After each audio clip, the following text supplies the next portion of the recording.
takže děkujeme Zbyňovi, jenom musím, aby nezapomněl vytáhnout nohy z bedny. Dobře, takže my začneme druhou polovinu tohoto povídání.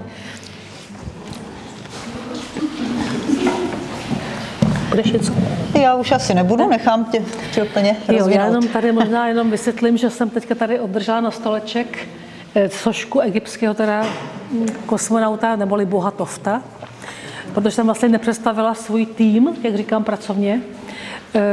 Mimochodem všichni bohové, které známe ze všech těch daných lokalit, jsou vlastně kosmičtí kurátoři. Bohové jsou proto, protože lidé, kteří tehdy když k ním přistupovali po nějakým kataklizmatech, tak oni hold ztratili vědomosti a když přelétali tady z kosmického sektoru jakoby na pomoc, dejme tomu znovu teda nás uvědomit, jaksi výsadkáři, jak říkám, tak hold byli takým způsobem pro ně jaksi na jiné úrovni vnímání reality, že jim začali říkat bohové. Podobně jako ztratili teleporty svůj význam, jsou z toho svatyně, tak se i z těchto jaksi pomocných kosmických výsadků stali bohové. Tak tady mám právě na stole boha Tofta, který není bohem, ale to vlastně orioniánský výsadkář nebo kosmonaut, který právě s bohyní Mát, to je to takhle spojím, to je pár. Ona ze Sýrie, on z Orionu, kteří po druhé hvězdné válce vlastně přiletěli na Zem nám znovu jako pomoci jinak upravit genom, protože lidé vymřeli, když změnily se podmínky na Zemi. Čili chci říct důležitou věc, abychom to vyjasnili si, že my jsme tady byli neustále po těch kataklizmatech a hvězdných válkách, neboť Země byla součástí galaktické strategie, postupně vždycky upravováni, abychom v těch daných podmínkách mohli dál přežívat. Takže poslední éra, čtvrtohorní, takzvaná hyperboreánská, je poslední vlastně érou, kdy se ještě bavíme o Atlantidě, o Hyperboreji, kdy ty národy kosmické tady ještě fungují, vlastně jsou součástí těch dynastií a poté odlétají. A pak nám tady zanechávají kosmické stanice pod zemí a teď ty stanice se vlastně jaksi oživují, protože naše vědomí dosáhlo jistého stupně poznání, kdy naše vibrace těch našich antén, které vyzařujeme, je v podstatě již na jistém frekvenčním pásmu, kdy jsme schopni komunikovat s nimi, oni s námi. Takže moment teďka je taková etapa, kdy se začínáme rozpomínat na své původy a naše mateřské, naši mateřští předkové nás vlastně s námi začínají komunikovat, protože ty předci, o kterých já hovořím, alias mistři, není nikdo jiný než naši předci, s nimiž jsme my spjati a my jsme v nich obsaženi. To znamená, že vlastně my jsme najednou stáváme vědomějšími lidmi, kteří mají možnost se stát více vědoucími, poté, co naleznou ve své genetice geny svých předků. Mimochodem, genetika je docela průkazná věc dneska. Dneska se můžeme ten genom prozkoumat. Samozřejmě na té materiální úrovni, zdaleka ne na té úrovni tedy jaksi energetické, ale přesto nás čeká éra uvědomování si svých hvězdných kosmických kořenů. Tak proto mám tady to Tofta, protože jsem ještě nepředstavila svůj tým. Záměrně teďka musím v druhé části. Ti, kteří byli šokováni, odešli. Ostatní to už vydrží teďka. Protože já bych měla hovořit o úplně počátku stvoření člověka a vlastně myslím tím jako ne v rovině tedy té představy biblické, ale konkrétní. A teďka jsme v druhé etapě. Prvohorní civilizaci nebudu probírat, to je vlastně otázka obřích civilizací ptačích a dračích. A když se podíváte na tu symbolickou fyziognomii toho Tofta, což je teda, jak jsem řekla, kurátor z Orionu a Mát z velkého psa ze Sýrie, tak nám ta ptačí fyziognomie zůstává. To prostě není, jak vypadaly, jo?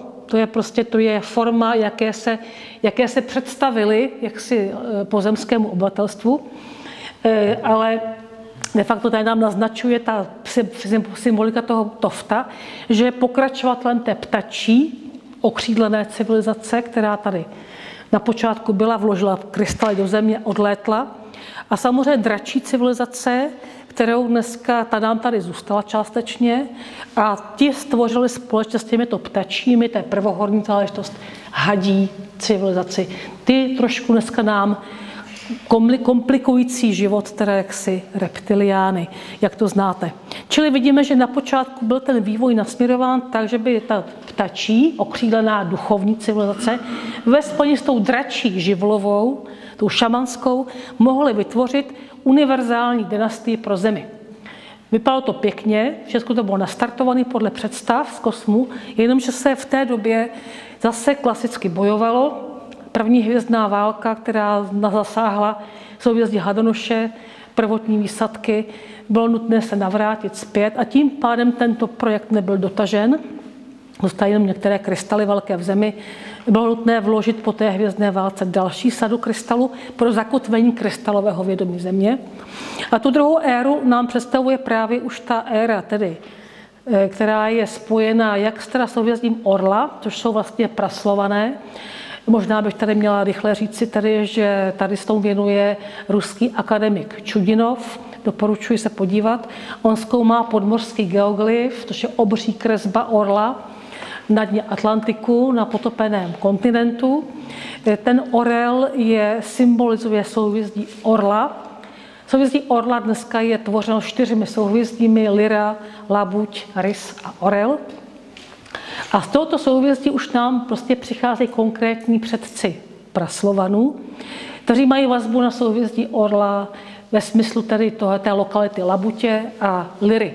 Lyra pracuje se zvukem, proto ten zvuk je tak zásadní, a labuťanská genetika pracuje hlavně s barvami, s gestikou a s energií. Čili vidíme pořád tu kompozici těch různých dvou jaksi civilizačních sektorů, kosmických, rasových civilizací, a ty nám tvoří prvotní jaksi otisk. Jak to můžeme vysvětlit? Já, když jsem psala knihu Pyramidy obři, byla tady vlastně i také kolem toho nějaká tady knížka Pyramidy obři, tak jsme zjišťovali s kolegou Jaroslavem Růžičkou, že jsou ty obři pohřbíváni výhradně ve dvojicích, jako dvojčata. Ty výzkumy jsou publikovány v té mé knize, nebo v té naší knize. Když jsem uviděla ten výzkum toho geoglyfu, to znamená podmořského rytiny, která má 6,5 tisíc kilometrů, čili mezi Amerikou a mezi Evropou, tak je vám jasně to dělali kosmonauti. To nemohl dělat někdo z nějakého prostě padáku, že? Nebo padáku, balónu. To znamená, že to je doklad toho, že ta obří kresba nám dává vzkaz. Ten Čudinov, ten už údajně teda už letos zemřel. Byl to starý akademik, který vlastně navázal na výzkum Antonína Horáka o Slovanech jinak. Antonín Horák píše o tom, jak slovanština se objevuje na etruských nálezech, na římských, antických a tak dále. Čili ty tady si máš, viď? Ano, já to chci ukázat. To byl takový prostě první vlastně jako výzkumník, který přišel s tou ideou, že praslované jsou prostě mnohem starší než ta antická kultura. Takže já tady ukazuju knížku, která je ještě k mání. A jako je to hodně zvláštní, hodně zajímavé. Myslím si, že po prolistování a trošku začtení se do toho začnete být pyšní na to, že se hlásíme ke Slovanům. Tak, a to je potřeba obnovit. Takže tenhle ten Čudinov na tu práci navázal, takže vidíme, že že tady jsme měli symbolické prvenství a on tam na tom dokládá takzvaný stvořitelský mýtus. Čili doklad toho, jak v době Velkého orla, čili ve druhohorách, poté, co zanikla prvohorní civilizace, obřích civilizace, se objevuje další dynastie, která se právě vztahuje k prvním 4 rasám obrů, takzvané Azuro-Negro, kteří vlastně mají právě původ tímto způsobem vyobrazen na tom geoglyfu. Jak to tam vypadá? Jo. Zdravím archeologa a mu hudebníka. Tak nashledanou. A děkujem. A ještě chci říct si, že vlastně tím pádem se člověk dokáže představit tu formu osidlování země. Jak to vypadá? Na tom geoglyfu je, jako na tom, ten orel tam je vyobrazen jako obří, jako ukřídlá orlice nebo orel, který má v centru srdce má slunce. Slunce, které nám tady symbolizuje sluneční soustavu, anebo třeba i možná něco jiného, ale to spíš tak to chápu já. On to má trošku, to vykládá pan Čudinov jinak. Vykládal. Pak tam máte triglava, čili jakousi hlavici, hlavu trojjediného boha, který vlastně pod ním je dvojice, dvojčat, která odjíždějí na jednorožci směrem na východ.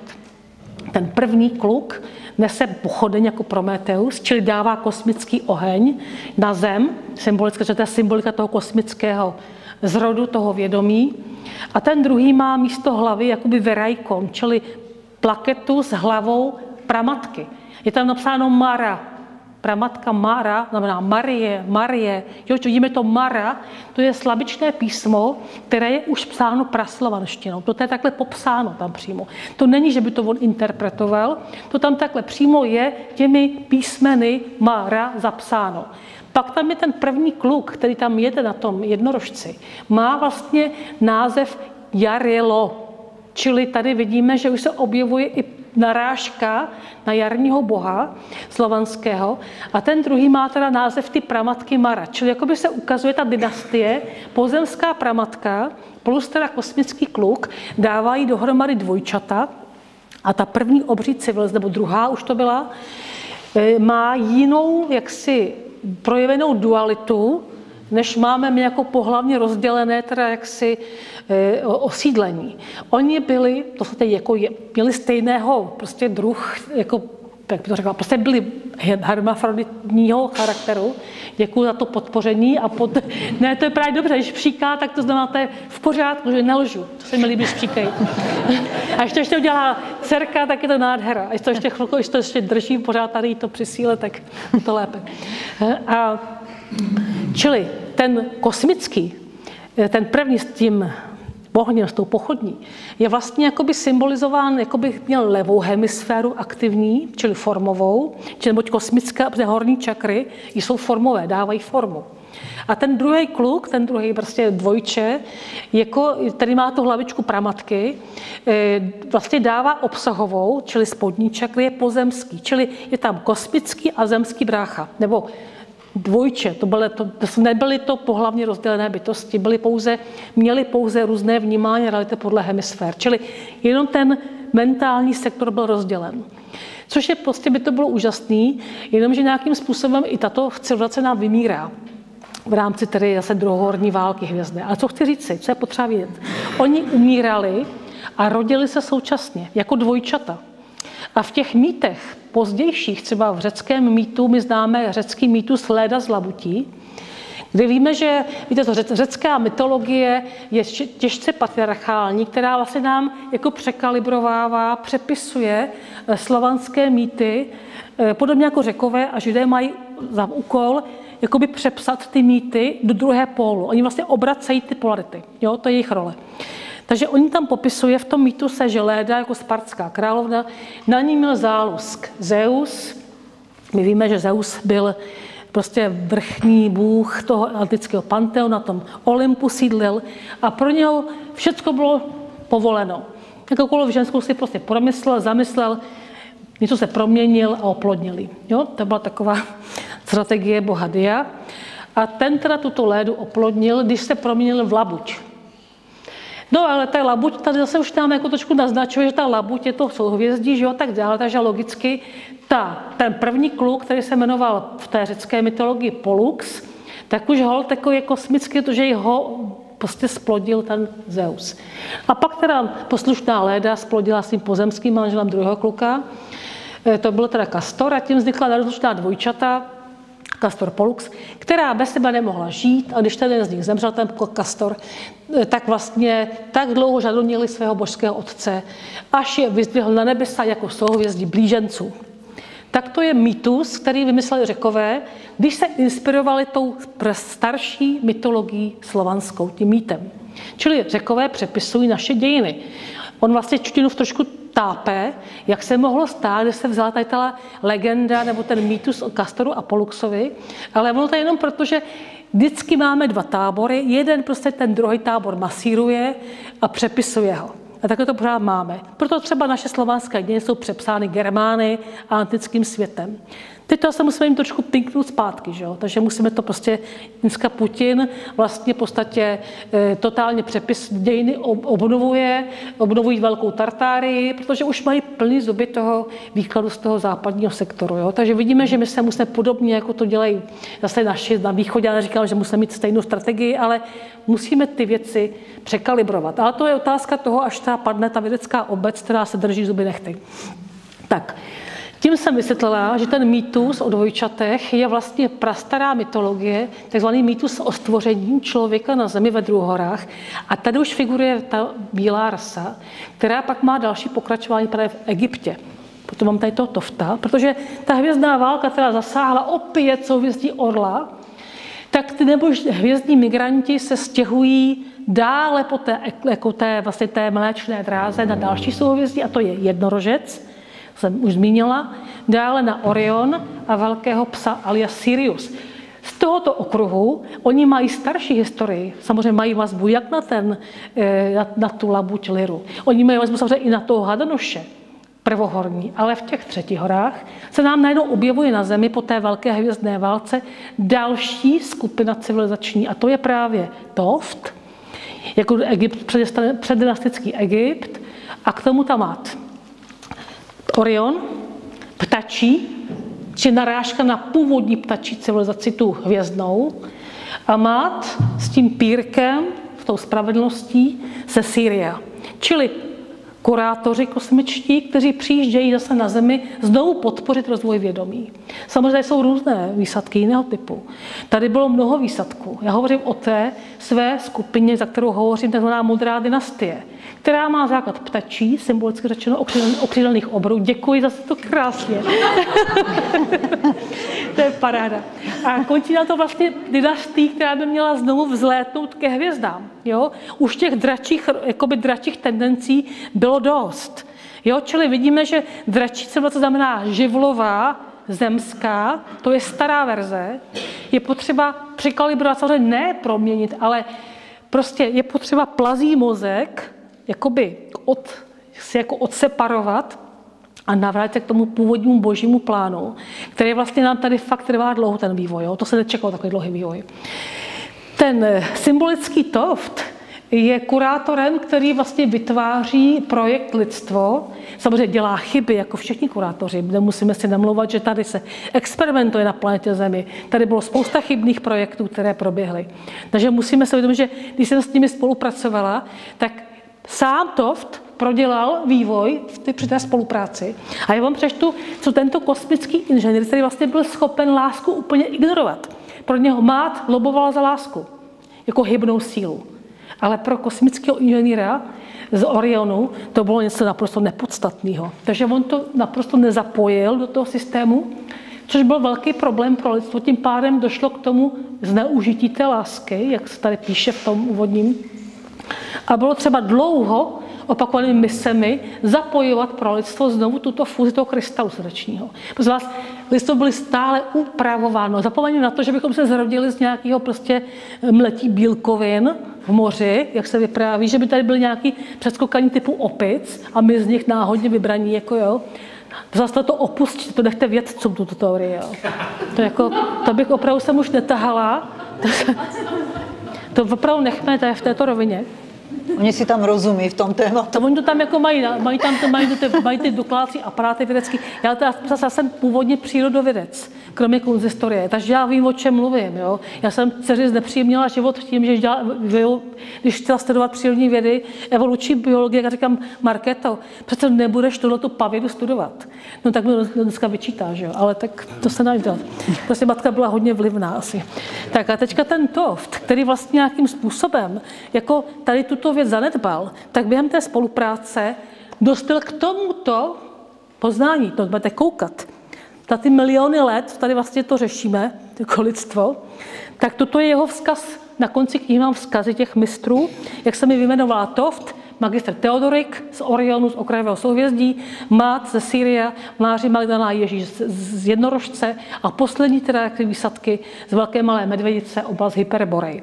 Prosím vás, já nemám vůbec žádnou vazbu na Atlantidu, na Plejády, jsem naprosto jaksi stoupencem modré civilizace v tom smyslu, že prostě vnímám zájem o rozvoj vědomí lidstva.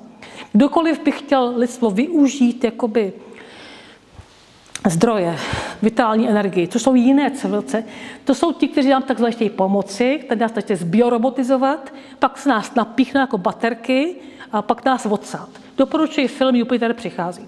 Dokonalá verze, jak to vypadá v praxi. Čili my musíme teďka už rozlišovat, kdo nás chce povýšit a kdo nás chce vytěžit.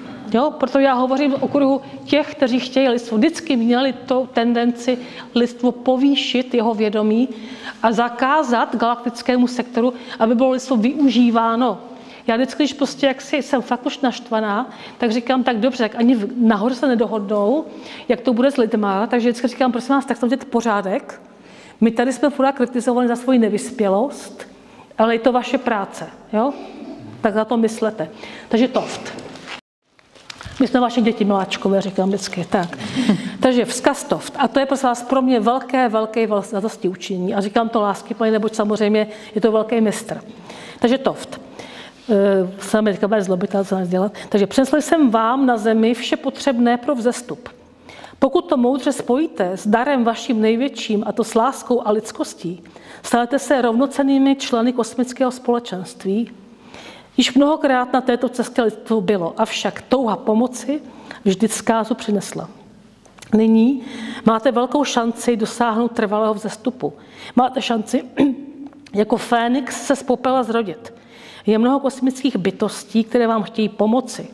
Buďte jim nápomocní svým životem, svými myšlenkami, svými skutky, svými dary. Přeju vám moudrost v rozhodování, otevřenou mysl při hledání cesty, otevřené srdce při hledání lásky té jediné, té opravdové síly země, říká kosmonaut Toft.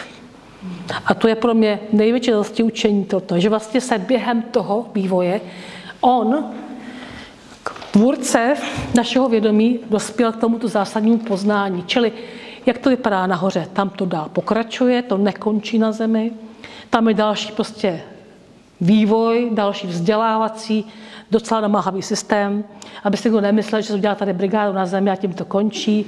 Ne, to pouze začíná. Takže tím pádem, abychom měli jasno. Takže Tofta považuji za praotce vědomého nebo takového toho známého praotce. A pak jsem tady jmenovala Teodorika. Mluvila jsem tady o Jahevovi nebo Ježíši a Báři. A pak jsem nemluvila jsem ještě o důležitém mistrovi, a to je Leonardo da Vinci.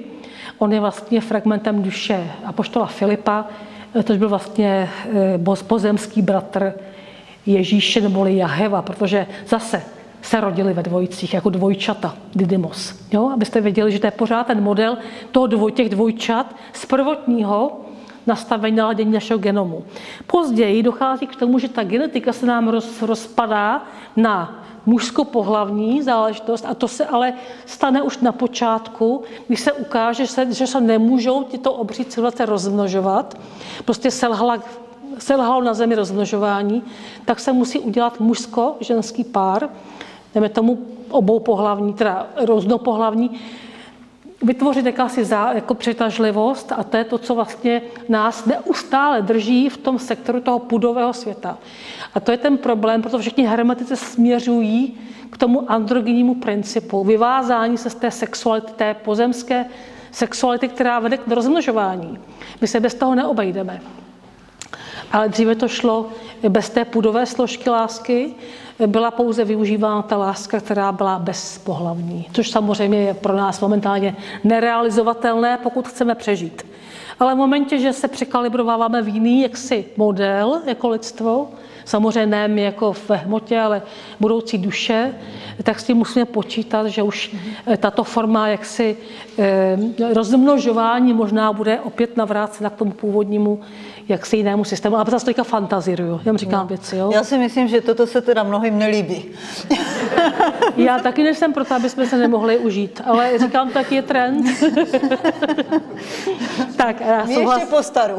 Ne, a to by pořád, my ještě po staru samozřejmě. Já to vůbec se vás nechci jako tady uvádět jako nějakou reálnou fázi. To je teprve vývoj, jo, to abyste vidíme, jak ty koukají na mě, to teda ne. Tak Tak tolik, to je totiž té rodiny a poslední ještě mistr Sito, abych ho nezapomněla, to je autor všech těch citací, jako dítě všech těch, který má vztah k našim dějinám, k svaté Ludmile, k těm našim prvotním dějinám. Mimochodem Ludmila, samozřejmě knížka, byla velekněžkou na Mikulčicích, byla velekněžkou na Kněhyni. Ludmila měla vztah k Pálavě. To všechno, prosím vás, zase tyto duše vyspělé kněžek se nám tady stěhují z Moravy pak do Čech. Tak to jenom chci říct si na doplnění. Tak, tolik k tomu týmu.